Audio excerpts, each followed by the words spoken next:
আসসালামু আলাইকুম প্রিয় দর্শক, অন্য মঞ্চের আলাপচারিতায় আপনাদের সকলকে আমন্ত্রণ জানাচ্ছি। আপনি এই কথাটা কেন বলতে পারছেন? তার মানে আপনার দূরভিসন্ধি আছে, আপনি ওদের কাছ থেকে কিছু আদায় করবেন। এই ছিল যে ওই যে ল্যাটিন ভাষায় একটা শব্দ আছে কুইড প্রোকো, যে তুমি আমার পিঠুর পাবা, আমি তোমার পিঠুর। সবকিছু গোপনে, কাউকে জানায় না। ফলে মানুষের মনে নানান সন্দেহ দেখা যায়। এগুলো আর বিতর্ক সৃষ্টি করলে কি হবে? ইলেকশন যে মূল ইস্যুটা, সেখান থেকে মানুষের দৃষ্টি অন্যদিকে চলে গেলে ইলেকশন যতদিন পিছাবো আমি সুযোগ সুবিধা করবো। মানে আমার কাছে কেন যেন মনে আসছে এরা লুটপাট করতে আসছে। আমন্ত্রণ জানাচ্ছি প্রিয় দর্শক, মানচিত্রের নিয়মিত আয়োজন কথোপকথনে আমরা আজকে একটু আলোচনা করার চেষ্টা করব যুক্তরাষ্ট্রের সঙ্গে বাংলাদেশের যে শুল্ক চুক্তি হতে যাচ্ছে তার মধ্যে নানান ধরনের শর্ত গোপনীয়ভাবে রাখা হচ্ছে, কেন তা প্রকাশ করা হবে না, এবং সেই জায়গা থেকে মানুষের মধ্যে নানান ধরনের সন্দেহ, সংশয়, আতঙ্ক, আশঙ্কার সৃষ্টি হয়েছে। কি থাকতে পারে সেই শর্তের মধ্যে? এ বিষয়ে আলোচনার জন্য আমাদের সঙ্গে যুক্ত রয়েছেন সিনিয়র সাংবাদিক আরশাদ মাহমুদ, যিনি দীর্ঘদিন নিউ ইয়র্ক টাইমসে কাজ করেছেন, যুক্তরাষ্ট্রের হোয়াইট হাউসও কাভার করেছেন দীর্ঘ বছর। আরশাদ মাহমুদ, আপনাকে স্বাগত জানাচ্ছি আমাদের অনুষ্ঠানে। আপনার কাছে কি মনে হয়, কেন এই যে চুক্তিটি হতে যাচ্ছে মানুষের মধ্যে এত বেশি গুঞ্জন, সংশয়, সন্দেহ সৃষ্টি হচ্ছে এই চুক্তিকে কেন্দ্র করে? আপনাকে ধন্যবাদ।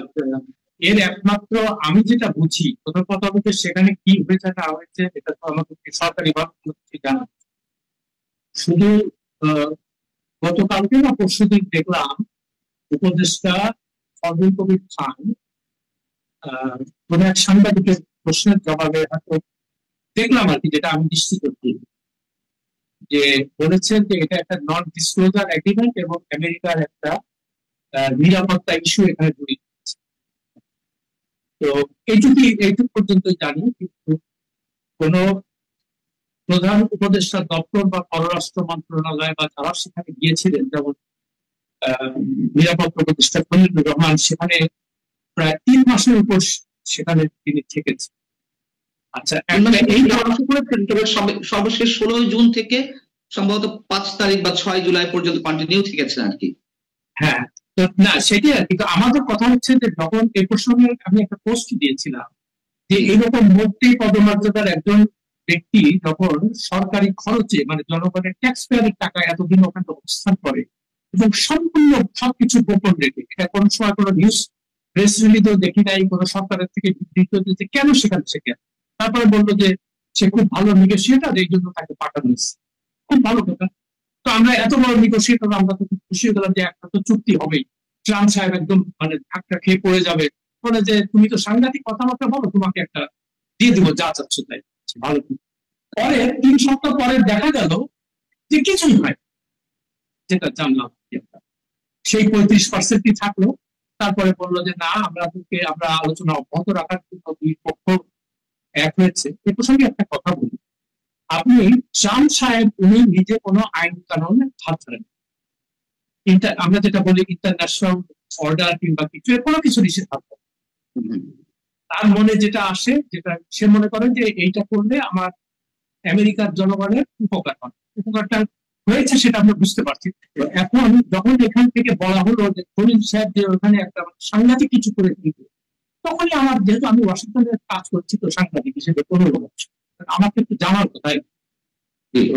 আমি হোয়াইট হাউস কভার করেছি, আমি স্টেট ডিপার্টমেন্ট কভার, কিন্তু আমি তো জানি how the system works there, American সিস্টেমটা কিভাবে চলে। তো যে কথাটা এই জন্য বলা যে আমরা যখন বড় বড় কথা বলি না বলো, আমেরিকার কাছে তো আমরা কোনো গুরুত্বপূর্ণ কেউ কিছু না, এই বাস্তবতা মেনে নিতে হবে। তারপরে ঠিক আছে, তাদের একটা হয়তো আছে, মানে চুক্তি তারা দিয়ে চায়, যেমন মানবিক করিডোর দেওয়া। এটা প্রথম কথা হলো, এই বর্তমান অন্তর্বর্তী সরকার বা সরকারের কোন এজেন্ডার মধ্যেই ছিল। হঠাৎ করে ইস্যুটা আনা হলো সামনে, একদম হঠাৎ। আমরা তো হতবাক। তো প্রথমে পরে এটা আমাদের জন্য হতবাক হয়তো, কিন্তু এই ধরনের পরিকল্পনা কি দুই পক্ষের মধ্যে আগে থেকেই ছিল? না, সেটা তো এখন প্রথম কারণ যে আমরা এগুলো কিছুই জানি না। জানি না কেন? আমাদেরকে জানানো হয়। আর সাংবাদিক হিসেবে আমাদের কাজ হলো প্রশ্ন করা। আমরা তো সেই প্রশ্নটাই করছি যে ভাই, তুমি কি ওখানে 3 সপ্তাহ থাকলা বা অন্যান্য দলবল নিয়ে গেলা, এটা তো ট্যাক্স পেয়ারের টাকা, তো এটা কোনো একটা জবাবদিহিতার টাকা। তুমি যাবা আসবা, তুমি বিজনেস ক্লাস ট্রাভেল করবা, তুমি 5 তারা হোটেলে থাকবা, ঠিক আছে, দেশের স্বার্থে যদি সেটা প্রয়োজন হয় তুমি থাকবা। কিন্তু আমরা তো ইন্টারেস্টেড হলো আলটিমেট রেজাল্ট, সেই রেজাল্ট আমরা জানতে চাই। তো এখনো পর্যন্ত তেমন কিছু তো দেখছি না। এখন আপনি শুরুতেই যে কথাটা উল্লেখ করলেন, বা আমি যেটা উল্লেখ করছিলাম, যে এক ধরনের আশঙ্কা, সংশয়, সন্দেহ মানুষের মধ্যে সৃষ্টি হয়েছে, যেহেতু ফাজলুল কবির খান সাহেব জ্বালানি উপদেষ্টা, তিনি বলেছেন যে এর সাথে নিরাপত্তা ইস্যু জড়িত। আর বাণিজ্য উপদেষ্টা কে এম বসুদ্দিন সাহেব বলেছেন এটা যে চুক্তি হতে যাচ্ছে এই শর্তগুলো প্রকাশ করা হবে না, মানে হিডেন এগ্রিমেন্ট হতে যাচ্ছে এক অর্থে। কেন হিডেন এগ্রিমেন্ট, কেন প্রকাশ করা হবে না? আপনার সন্দেহ, সংশয়টার জায়গাটা কি? না, প্রশ্ন তো সেখানে। প্রথম কথা, আপনি জনগণকে অন্ধকারে রেখে কেন আপনি এই ধরনের চুক্তি করতে যাবেন? এটা এই ম্যান্ডেটটা আপনাকে কেউ দেয় না। জি, আপনাকে তো আমেরিকানরা যদি আপনাকে খুব চাপ দিয়ে থাকে যে দেখো তুমি না হইলে কিন্তু তোমাকে আমি উড়াই দেবো, তো তখন তো বলতে হবে যে ভাই আমরা তো ছোটখাটো দেশ, আমাদেরকে তো সবাইকে নিয়ে চলতে হবে, তো তুমি যে এই ধরনের কথাবার্তা বলতেছো এগুলো আমরা কি করে মানব? আর যদি তখন তার জনগণকে জানানো যে এই এই অবস্থা, তখন জনগণ একটা সিদ্ধান্ত দেবে। এবং একটা কথা আপনাদের মনে রাখতে হবে, আমরা দেশ যত ছোটই হোক না কেন, জনগণ যদি তার পক্ষে থাকে কোন বিরাট শক্তি কোনো কিছু করতে পারে, এটা হলো বাস্তব। হয়তো তারা হুমকি ধামকি। এখন আপনি কি মনে করেন যে আমেরিকা সমস্ত জায়গা ছেড়ে বাংলাদেশের উপরে এসে বম মারা শুরু করবে? হয়তো করতে পারে, আমি জানি না।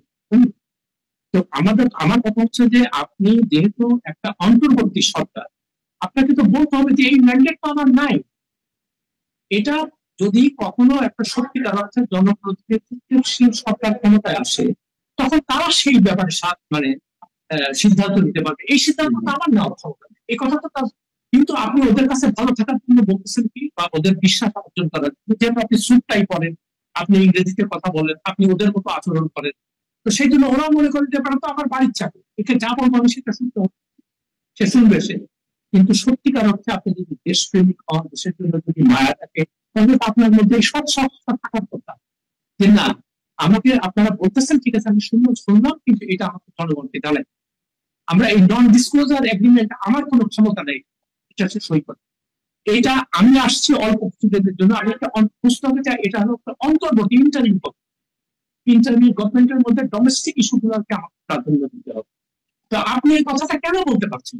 তার মানে আপনার দূরভিসন্ধি আছে, আপনি ওদের কাছ থেকে কিছু আদায় করবেন। এই ছিল যে ওই যে ল্যাটিন ভাষায় একটা শব্দ আছে পিচ প্রোকো, যে তুমি আমার পিছু পাবা, আমি তোমার পিছু। তো আমার কথা হলো যে আমি এই সমস্ত, এটা তো কোনো ট্রানজাকশনাল কোনো ব্যাপার, এটা হলো দেশের স্বার্থ, দেশের সার্বভৌমতা, একটা আত্মমর্যাদার স্বাধীন জাতির যেটা করা উচিত। আপনি যেখানে আফগানিস্তানের মতো এত ছোট একটা দেশ, তারা তো মানে এরকম ভাবে টিকে আছে। আমি বলছি না যে আপনাকে তালেবান হতে হবে কিংবা কিছু, বাট কথা হলো যখন যারা যে কোনো শক্তি আমাদেরকে এই ধরনের চাপ দিবে, তখন কিন্তু তারা মনে করে যে না, 18 কোটি মানুষ তাদের পেছনে আছে, এখানে যা ইচ্ছা তাই করা যাবে না।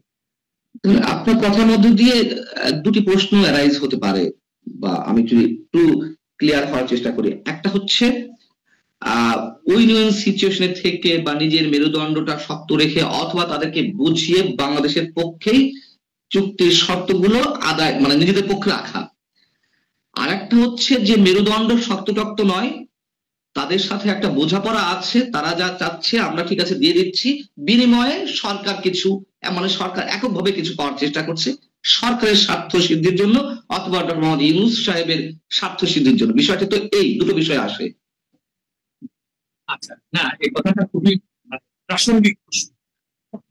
তো আমি তাদের যে কার্যকলাপ দেখছি এতদিন পর্যন্ত, তাতে আমার মনে হচ্ছে না যে এরা সত্যিকার অর্থে দেশের জন্য কিছু করার চিন্তা নিয়ে আসছে।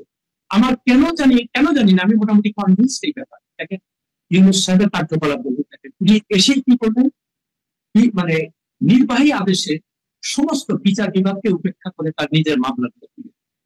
তারপরে কর মওকুফের নির্বাহী আদেশ দিলেন। গ্রামীণ ব্যাংক এবং অঙ্গ প্রতিষ্ঠান যেগুলো আছে সবগুলো তার সুযোগ সুবিধা দিচ্ছে। এখন অনেকে বলে কি উনি তো একবার মালিক। আচ্ছা, ভালো কথা, আমি ধরে নিলাম ইনি মালিক। তো মালিক যদি না হয় তাহলে ওনারা এত স্বার্থ কেন এগুলোকে, ওদেরকে তৎপর এত স্বার্থ কেন? এই প্রশ্নটা আমাদেরকে করতে হবে। আচ্ছা, আর 2 নাম্বার, তাহলে আর ওনার তো মেইন প্রায়োরিটি হওয়া ছিল যে যত দ্রুত এই মূল সংস্কারগুলো, যেহেতু আমি আগেই আলোচনা করেছি, নির্বাচন ব্যবস্থা, এমন বিচার ব্যবস্থা করতে হবে যাতে করে এর উপরে কেউ হস্তক্ষেপ না। সেটা আমাদের জন্য সবচেয়ে জরুরি। তো আপনি বিচার বিভাগকে মানে কলা কলা দেখিয়ে আমি মানি না এই সমস্ত অন্যান্য শাসকরা যেমন ছিল যে আমার বিরুদ্ধে কে মামলা দিচ্ছে ওটা। তো তাহলে আপনার সঙ্গে শেখ হাসিনা বা হোসেন মোহাম্মদ এরশাদ বা খালেদা জিয়ার পার্থক্য, আমরা যে এত এত মানুষের প্রাণ দিল এই এর জন্য, আপনি তো আসছেন এখন যা দেখতে পাচ্ছি, আর আপনি 2 দিন পর পর বিদেশ চলে যাচ্ছেন, 2 দিন পর পর আপনি বিদেশে যে আপনি বলতেছেন, এবং একটা কিন্তু তার মানে এটা দ্বিপাক্ষিক কোনো আমন্ত্রণ ছিল না, সবকিছু তার ব্যক্তিগত। আচ্ছা, এটা এটা কিন্তু তাকে রাষ্ট্রবাদ সরকার প্রধান হিসেবে দাওয়াত দেয়। যখন এই দাওয়াতের সরকার প্রধান হিসেবে তখন তারা সমস্ত ব্যয় ব্যবহার করে না, যেমন যে দেশে যাচ্ছে সেটা করলাম না। আপনি কল্পনা করতে পারেন যে যে যার মধ্যে বিন্দু মাত্র দেশপ্রেম আছে সে 10 লক্ষ টাকা পার নাইট দিচ্ছে হোটেলের জন্য লন্ডন, এটা কল্পনা করা যায়? মানে আমি তো শিউরে উঠছি যখন এই খবরটা আসছে, তারপরে 40-50-60 জন করে। তো এই কার্যকলাপ গুলোতে দেখেন, আর তার চেয়েও বড় কথা, সে 8 তারিখে ক্ষমতার দায়িত্ব নিয়েছিল, দায়িত্ব নিয়েছিল 8ই আগস্ট, মানে 1 বছর হতে চলবে। এবং 13 তারিখ উনি জাতির উদ্দেশ্যে ভাষণ দিয়ে বললেন, আমি একটা পোস্টে লিখেছিলাম যে স্যার আপনি ক্ষমতা নেওয়ার পরে আপনি ইমিডিয়েটলি আপনার নিজের সম্পদ এবং উপদেষ্টা সরকারি কর্মকর্তাদের সম্পদ বিবরণী প্রকাশ করার জন্য নির্দেশ দেন। আমি মনে করলাম আমার মানে সাজেশনটা দিয়েছেন, উনি বললেন যে এটা আমরা প্রকাশ করি, এটা নিয়ে কাজ চলছে। আজকে 1 বছর হতে গেল উনি দেন। তার মানে কি? আপনি নিশ্চয়ই কোনো কিছু লুকানো না, তাহলে আপনি যদি সৎ মানুষ হবেন, হ্যাঁ আপনি অনেক টাকা ইনকাম করেছেন, খুব ভালো কথা। আপনি যদি সৎভাবে ইনকাম করেন তাহলে আপনার সেটা লুকানোর কি আছে? আপনি বলবেন যে আমি স্পিকিং ফি পাই, আমাকে দাওয়াত দিলে তারা এই টাকা আমাকে তারা দিয়েছে, এটা সবকিছু রেকর্ডেড থাকবে, আপনি এটা ভয় পাবেন কেন? এবং উনি এটাতে না দেওয়াতে কি হলো, সরকারি কর্মকর্তা যারা আছে তারা কেউ দিল না, উপদেষ্টারা কেউ দিল না, তারা বলতেছে আপনি দেন না আমি দিই।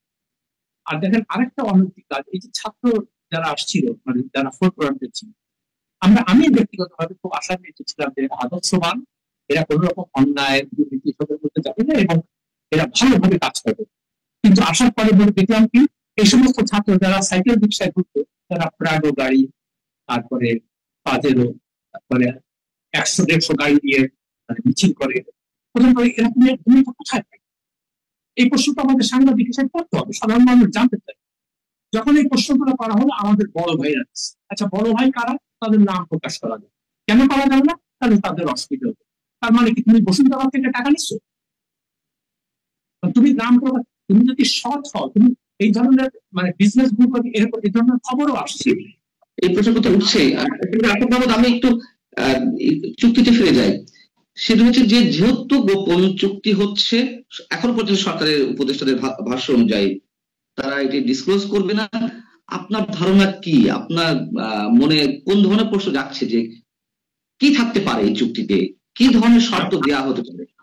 আচ্ছা, যেটা আমি একটু বলেছি সেটা আমি জানি না এই কারণে যে সরকার থেকে আমাদের কোনো কিছু জানানো থাকে, যারা এই নেগোসিয়েশনটা করছে তাদের, কিন্তু তারা কাউকে কোনো কিছু জানাচ্ছে, তার মানেই বোঝা যাচ্ছে যে সেখানে একটা গুরুতর সমস্যা।